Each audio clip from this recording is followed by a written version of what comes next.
Yes, they both are.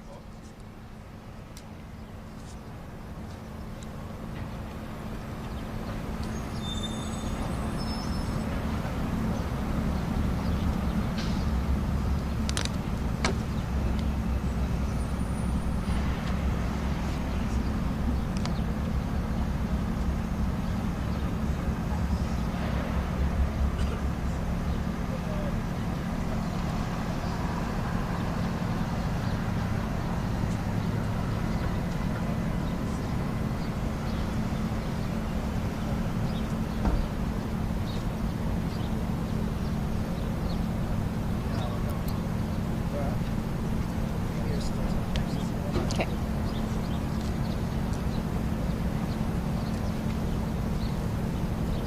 Just give me a thumbs up. It's okay. Okay.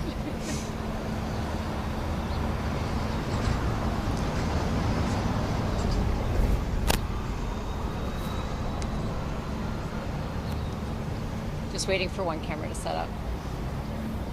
Just waiting for our camera. Are you good? Okay, test. I'm Constable Laura Braban. I'm a Media Relations Officer with the Toronto Police Service. 1, 2, 3, 4, 5, 6, 7, 8, 9, 10. Okay, thank you everyone for attending today. Deputy Chief Frank Barreto from the Toronto Police Service, along with Chief Superintendent Chris Leather, Officer in charge of criminal operations for the RCMP in Ontario, will be providing an update on the firearm discharge that occurred early this morning at the United States Consulate General of Toronto. Following their remarks, they will take questions. Deputy? Thank you very much. Good morning, and thank you all for being here. I would like to provide an update on the incident that took place this morning.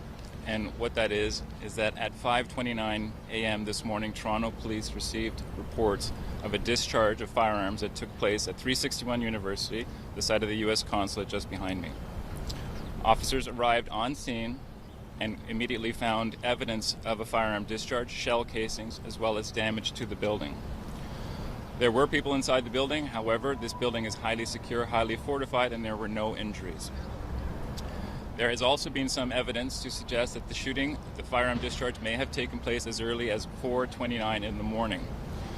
There is witness evidence to show that a vehicle traveling westbound on Dundas Street, a white Honda CRV, turned southbound at University Avenue and stopped in front of 361 University, the U.S. Consulate.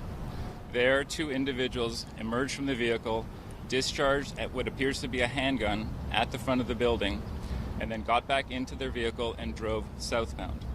This is very early in the investigation. It is very active, and we are aggressively assigning investigation and resources to determine what happened and to bring the offenders to justice. At the moment, the investigation is being led by our Integrated Gun and Gang Task Force. However, it's important to note that we are in partnership, collaboration, and cooperation with many of our GTA partners as well as our federal partners, and you'll be hearing from Chief Superintendent Leather momentarily. I would like to state that the Toronto Police Service takes incidents like this with extreme seriousness. We appreciate and understand the concern, how unsettling this is, how disturbing it is, and how angry it may make some citizens, and I can assure Torontonians and Canadians that the Toronto Police Service considers this the most serious, the utmost serious type of event, and we are actively pursuing its resolution. I would also like to ask that any members of the public who may have some evidence, some dash cam footage, some video footage, anything that might be suspicious activity that could be connected to this, that they please contact the police to assist us with our investigation. Again, I will repeat, the suspect vehicle was a white Honda CRV. There were two males, two individuals that emerged and discharged the firearms. This is early in the investigation, and of course, as it unfolds and we're able to provide more information, we will surely do so. Now I'd like to turn the microphone over to Chief Superintendent Chris Leather. Thank you, Deputy. Good morning, everyone. My name is Chris Leather. I'm the RCMP Chief Superintendent for Criminal Operations here in Ontario. I'm going to make some formal remarks here, and then I look forward to questions that the media may have afterwards. Our community has experienced a deeply concerning incident, and I want to begin by acknowledging the worry and uncertainty many people are feeling today. Our thoughts are with everyone affected, as well as those who may be feeling unsettled by what has occurred. At this stage, I can confirm that the RCMP is working closely with the Toronto Police Service and our international partners who will assist us in a fulsome investigation into the shooting that took place overnight, early this morning, at the American Consulate behind us. The RCMP's Integrated National Security Enforcement Team, INSET, GTA, has permanent positions for members of the Toronto Police Service, which further increase our capacity to conduct these investigations in real time with established and strong relationships, intelligence sharing, and tactics. At this time, the INSET team has been engaged, as this is a national security incident, and we are working with Toronto Police and others to understand the motivations of those involved. The RCMP regularly works in close collaboration with police services of jurisdictions across the country, as well as our partners with Global Affairs Canada, in the fulfillment of our mandate to provide protection of designated persons, including foreign diplomats, and in relation to incidents that occur at or in the vicinity of embassies or consulates. For the moment, while the early stages of the investigation are taking place, we have increased security around embassies and consulate buildings here in Toronto and in the Ottawa region. There will be no tolerance for any form of intimidation, harassment, or harmful targeting of any communities or individuals in Canada. We want to assure that everyone's safety and security is at the forefront of everything that we do. The RCMP takes threats to security of individuals living in Canada very seriously and wants to reassure everyone that there is no indication of an immediate threat to public safety at this time. Thank you. And we'll take questions now if you guys have some questions. Chief Leather, you talked about working to figure out a motivation. We've already heard officials, including the mayor of Toronto, seemingly link this to the heightened tensions in the Middle East. What's your response to that, and is that a fair positive fact? It's too early for us to determine where the links lay or may not with those that are responsible for the shooting. That is obviously part of the active investigation, and we're just simply not in a position to comment on that any further. Chief, as this is a federal investigation, could you speak to how that changes sort of the charges, the penalties, like how does that elevate, the seriousness of this? Section 83, which is the portion of the Criminal Code of Canada that deals with terrorism offences, if it's indeed determined to be that, is the mandate under which we operate as the National Police Service pursuant to our integrated national security enforcement teams. But to be clear, these are integrated units that undertake these investigations. So while it may be RCMP-led, it also has the Ontario Provincial Police. Toronto obviously will have a key role in this investigation, and the other large police services in the GTA in particular will be working with us diligently on this investigation, which is now, of course, a high priority matter for us to take on. Deputy Chief, this does come after 3 shootings at synagogues in the city in recent days. Is there anything to suggest that the incidents are connected, including you have recovered shell casings from both scenes, right, from some of the synagogue shootings at here? Will you be looking at whether they're same? We definitely will be. Sorry. We definitely will be looking at any possible connections. Obviously, it is far too early in this investigation, but we do not look at them in isolation. We look at them collectively, and if and how there is something that is found in that to support that, then that will obviously color and direct how the investigation unfolds. But it is not lost on us that the city has unfortunately experienced similar types of events, extremely serious and very concerning shootings at synagogues, and this very much factors into how we will approach this matter as well. Sir, you mentioned there's evidence to suggest the shooting may have happened at 4:30 in the morning, when you guys were called at 5:30.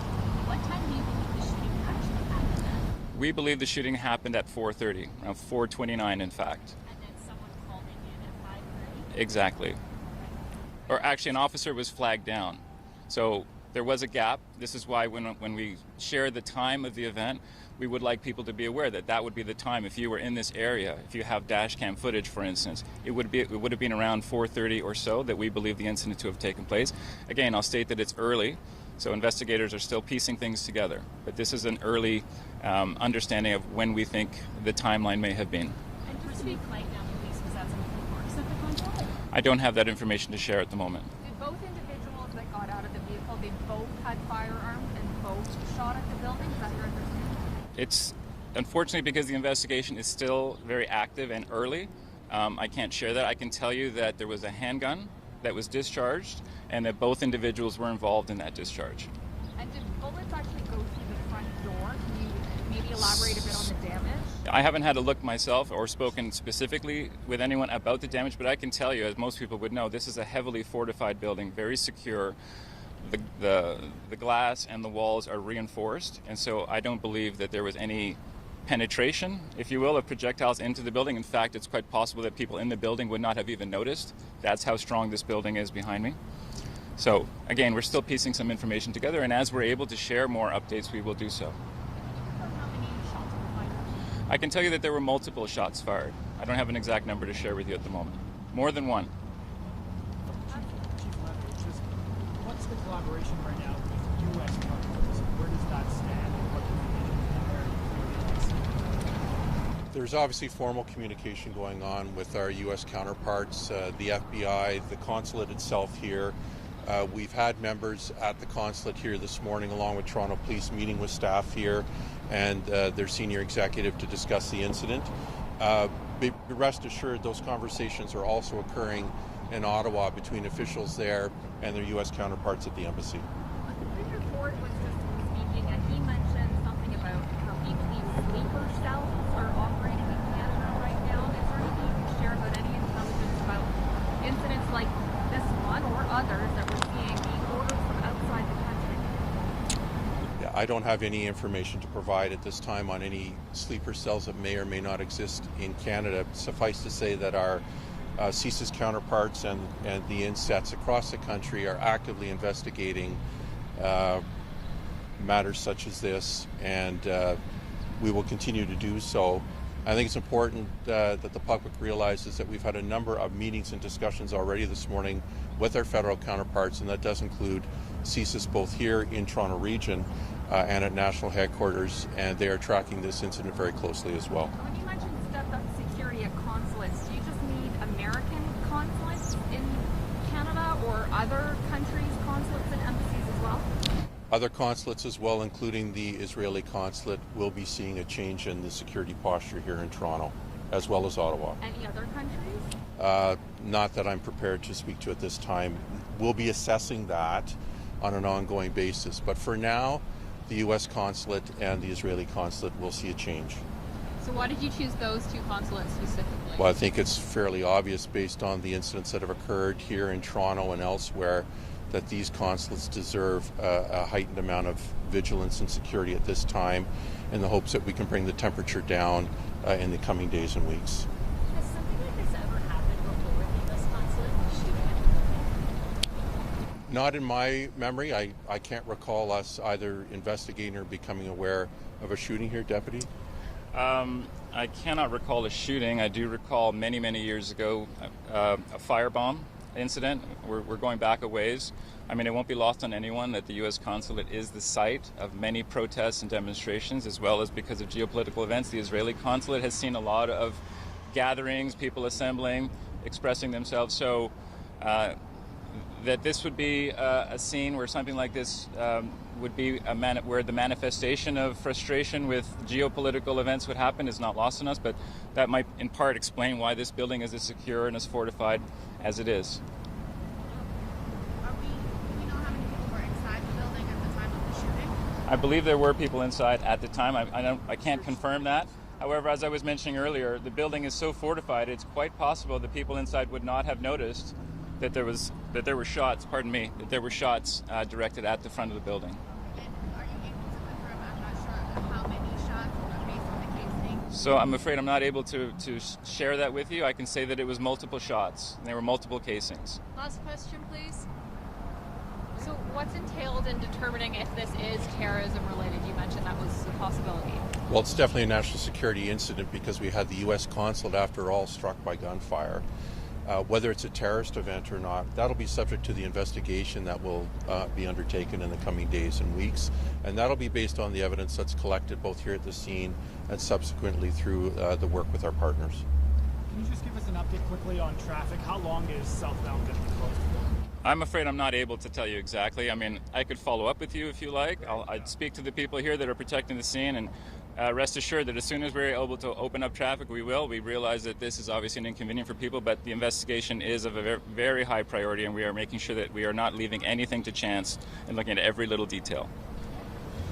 I'd like to thank everyone for attending today. Just a reminder, if you were in the area early this morning around 4:29, if you're driving and you have dash cam footage, or you're a pedestrian and you have some video surveillance, potentially maybe on a cell phone, to please contact police. No matter how small anything could be to you, evidence-wise, it could be really big for us as a police agency to help us solve this case. So we are requesting anyone with information to please come forward.